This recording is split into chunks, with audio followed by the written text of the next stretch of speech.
Okay, so we are recording. Great. So first of all, thank you everybody for giving up some of your time to join this session. For those who don't know me already, my name is Gill. I am part of the Europe Security Solutions team as a security expert. My focus primarily is on SCADA, SMB, GDPR, and Compliance Blade. So if you have any opportunities in those areas, please do not hesitate to get in touch with me at sunnyg@checkpoint.com. Today Hello. So today I'm really excited to talk to you and introduce the topic of nationwide protections. I've invited two honored guest speakers from headquarters, Tussauds and Nir Narman. They will both talk at various stages within this presentation, particularly around the details of the solution offering. So it's a privilege to have them on board to give you that information. So without further ado, hopefully everybody has received the invite and hopefully everybody has read the invite. On the invite, there was a little teaser that says, governments are now under pressure to help protect key strategic companies within their territory from the next wave of cyber attacks. A nationwide protection system is required. But what exactly does that mean? And in the session, we're going to address, first of all, why there is a market need for a nationwide protection system. This will then enable us, once we understand the requirements, to then properly define what is a nationwide protection system. We will then talk about what the current nationwide protection system looks like today and the obvious gaps in that system, and then talk about what a nationwide protection system ought to look like. And then, of course, naturally, we'll pivot into what Checkpoint offering is around nationwide protection systems. And this is where we will have Tussauds and Nir from headquarters, who will then be able to give some of the more finer details of this solution and be able to go over some of the lower level details and technical information. And then finally, we'll talk a little bit more on how exactly we can start to identify nationwide protection opportunities there in the field and what the next step is as you as a local SC in order to progress that opportunity further. So hopefully a lot of information today, a lot of good stuff in here, and hopefully there's something packed in here for everyone to take away with. Okay, great. So we are all aware of the sophistication and the frequency of cyber attacks that seems to plague corporations time and time again. We are familiar with headlines that seem to grab our attention about the next cyber threat, the next malware that has infected a particular organization.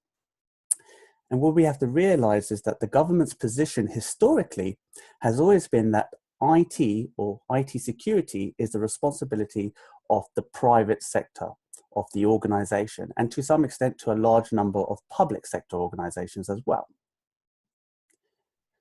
And this is somewhat strange in my opinion, because today we rely on the government to protect us in the physical world. So when we think about land, sea and air and civil unrest, the government protects us in those facilities. But within the cyber world, when we are faced with attacks and cyber threats, we are sort of alone in this, and a lot of organizations are having to then be responsible for that security. And when you speak to customers, although they don't admit this, 9 times out of 10, their approach to IT security is probably synonymous to what we see in front of us. Usually their head is buried in the sand. That's not always the case, but I think you get the gist. And the problem here is that we are, as we know from CPX, we are at an inflection point. And Gill talked about this in great detail. We are now at Gen 5 type of threats. And the problem here that we see now is that some of these organizations that are affected by these threats are, well, I'm going to share with you 2 examples that will now hopefully try and address why there is a need for a nationwide protection system in place. The first, it was an article in July 2016. 2 airports in Vietnam, the terminal systems that display the gate information, the boarding information, and so on and so forth, they were actually hijacked. So nobody in the airport, from the terminal point of view, were able to determine what the gate they needed to go to, what if the flight was delayed or if there was a final call.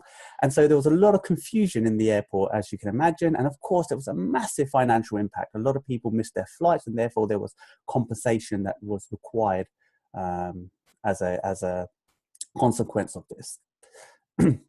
So again, this is something that I suppose didn't sit well with the government. You can imagine almost a national embarrassment to the government. And of course, everybody knows an airport is a vital hub for businesses and tax revenue and so on. Then we look at another article. So Maersk was affected by the WannaCry ransomware. And you can see in this article that the attack losses were somewhere in the region, potentially around $4 billion. Now, what does that mean to the government? Well, can you imagine the tax revenue that the government has lost out on?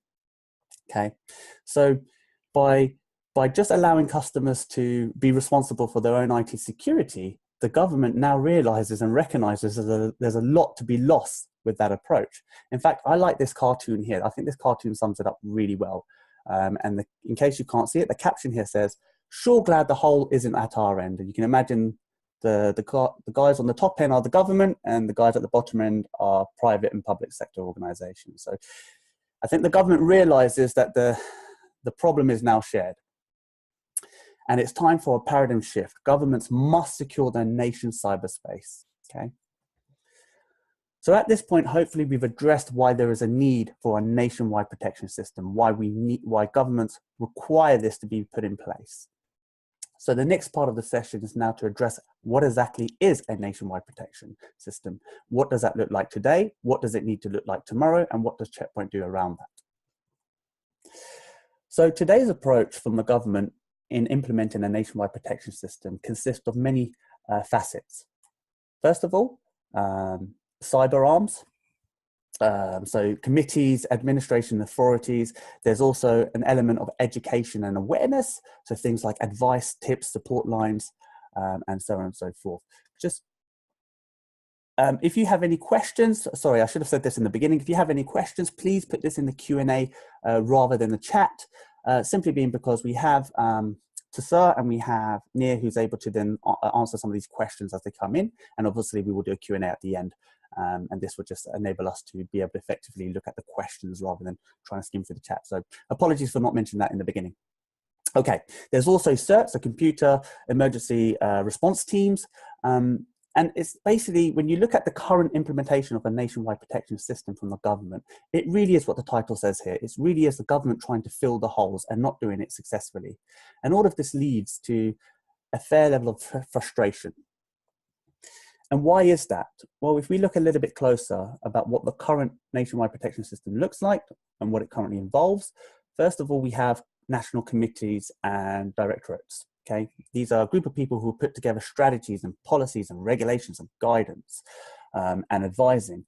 And though there is some value in this, most probably a long-term value, by the time an article is published on a particular malware, it's already lagging behind the new wave of threats. Okay, so there's already this disparity between information coming out and what organizations need to do to protect themselves.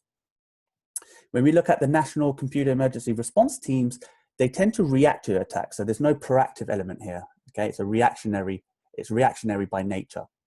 They analyze threats, they share intelligence with partners, but this intelligence is a snail mail distribution. The way the communication comes out from point of research to intelligence to the feet on the ground, i.e. the customers, there is a very slow path. And though some of this is relevant for the next attack, we already know in the industry that attacks vary. And the chances of a customer being attacked by the same malware they were just attacked by, although happens, is not always the case. And also many sectors, public or private, fail to comply with the recommendations as well. So we can start to see just how the current implementation of government's nationwide protection systems are failing, are not addressing the requirements. And what we're going to do in this particular slide is we're going to just try and visualize some of the elements we've discussed in the previous slides. And I like to try and visualize and try and have images to relate to what we've been speaking about. So here, for example, we can see from the left-hand side, the intelligence is mostly offline and limited. The communication, so once there is intelligence and a research and something's been published, it's snail mail, it's updating a government website or a mailing list, or and so on. So we can start to see that, you know, the problem is not just the fact that we have limited resources from a government perspective, but also the mechanism as how quick we can get that information out. And so through these steps, there are various gaps. And this leads us on to our next slide. We now know what the current nationwide protection system looks like. We now know what the challenges are with this. So what does a nationwide protection system ought to look like? Well, if we can summarize this, it ought to look like some of the points we see in this slide. First of all, it needs to be autonomous, okay? It needs to be able to be at local sites, at local organizations without interfering with those local organizations. What does that mean? We'll discuss this in a bit more detail later on. It needs to be wide coverage, okay? It needs to be a wide cast net. We need to have the ability to see attacks starting to happen in one particular vertical or vector, and then be able to then extrapolate what the likely impact is. And we need a wide coverage in order to garner that intelligence. It needs to be a segmentation of threats. So we need the ability to be able to deal with threats. We're not interested in the private and public sector's policy around access controls and what's allowed in, what's allowed out. We want to provide a service that just looks at threats and deals with the threats. Real-time responses, so we need immediate IOC dissemination. We almost need a red button. We need to be able to see, okay, there's an attack happening. We have enough intelligence to know what the impact of this attack is. We need to go ahead and mitigate this now, okay? We need to have the ability to cherry pick our intelligence. So not only do we rely on rich public resources when it comes to threat feeds, but we also need to rely on classified feeds, particularly so if we are government and there are parts of the government that needs certain intelligence not available in the public domain. Okay, so we need to be able to be selective in the type of threat feeds that we feed into our nationwide protection system. And ultimately, the system needs to be easy to deploy. And we're going to use the terminology here, plug and protect, and this will make much more sense once Tazir and Nir start to talk about a bit more of the flesh on the bones and what this solution looks like. But this is what a nationwide protection system ought to look like. And we can already see from here just how much it addresses some of the challenges we see with the government's current implementation of nationwide protection systems. So if I were to summarize at this point, a nationwide protection system is a distinct layer, okay?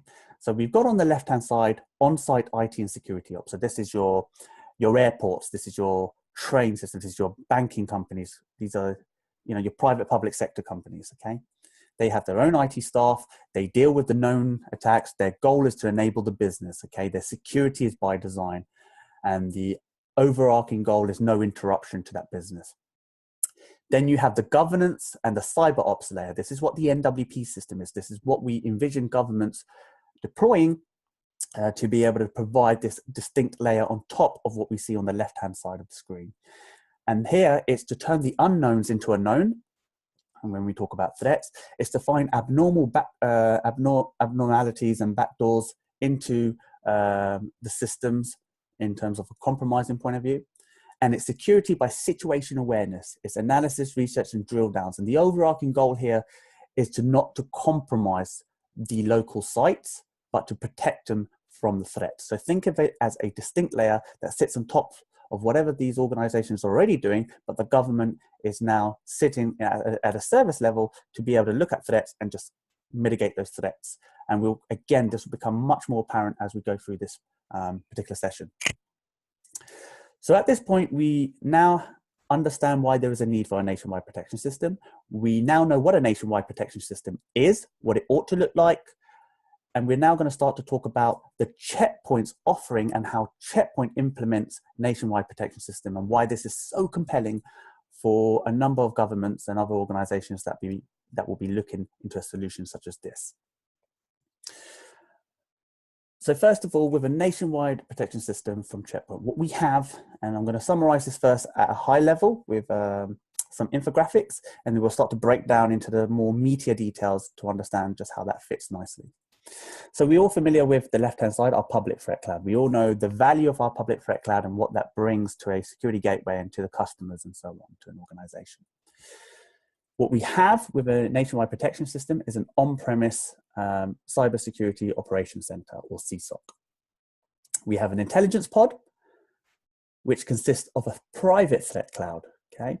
And Neil will talk a little bit more in detail what that private threat cloud consists of. But essentially, what we have here is the ability to feed all the information that we have in the public cloud into the private cloud. Note the diode, the data diode here, but we restrict any outbound communication from the private threat cloud going out. So what we really have here is a one-way traffic system in order to meet the needs even for the most stringent of government organizations.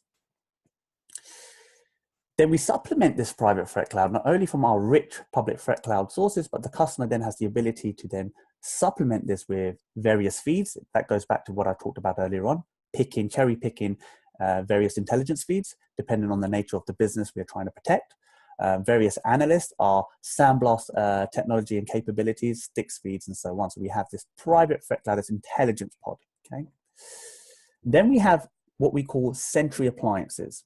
And Sir will talk a little bit more about Sentry appliances in a moment, but Sentry appliances is effectively a small form factor appliance, which then sits into these organizations, whether it's a public transport organization, whether it's an airport, a banking system, some sort of weapons manufacturing company, whatever it may be, okay? The idea there is just to put it in and out, plug it in, and these sentries start to feed into this whole system overall. And again, I'm giving you the high level overview at this point, so bear with me. I know there's a number of questions in your mind at this stage, but it will start to make sense as we start to unpack this. Then we have the intelligence pod on the right-hand side, sorry, the intelligence production, and then we have the system ops, okay? And this fundamentally makes up our nationwide protection system. You'll see a little footnote here. Oh, okay, I don't have it on the slide, but these sentries are specifically looking at our threat prevention capabilities and software blades. So IPS, antivirus, and so on and so forth, okay? And this will make sense in a moment. So you have these sentries appliance across these organizations that's feeding into the government of this particular nation, and therefore this government of this particular nation has now the intelligence and the pods and the system set up to be able to look at where the threats are coming, what the threats are doing, and then be able to then mitigate these threats and provide that distinct layer, a service on top of what already exists and may be already incorporated into these various organizations we see at the bottom. So that's the high level overview, okay? And what we have at the end of this is a trusted network by governments. And what we have at the end of this is a nation-grade intelligence dissemination platform. So we have something of value, okay? We have something that the government can now protect the nation's cyberspace in the same way they protect the air, land, and sea space and civil unrest, okay? We have this ability to give real-time situation awareness with all of our patent pending technologies. We have the ability to proactively detect and block as well. So this ability is possible. And you'll start to see as we go into the flesh of all of these details, how scalable and how easy it is to deploy. And you'll see at the bottom here, a couple of interesting infographics.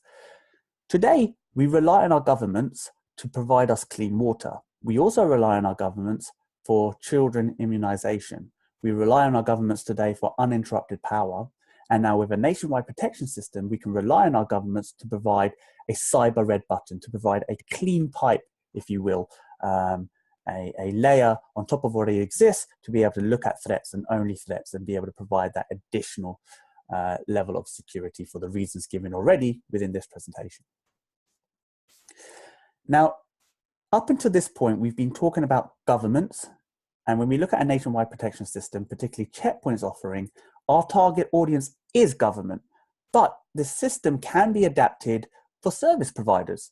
This could be easily adapted for MSSPs, organizations, managed security service partners who wishes to provide this type of service to their customers, a clean pipe, a nationwide protection system for their customers. So do keep in mind, yes, the intended audience is government, but the system can be adapted for non-government audience as well. So, and again, gives them the ability to monitor 24/7, like ongoing monitoring, traffic analysis, and so on, giving them the ability to pinpoint real attacks, and with some of the views that we have in the system to be able to drill down to get detailed and explanations of what is occurring and get real actionable information, real intelligence, not just white noises, but real intelligence. And for those who are familiar with Smart View and Smart Event, you already know the type of information we can present and the value that holds.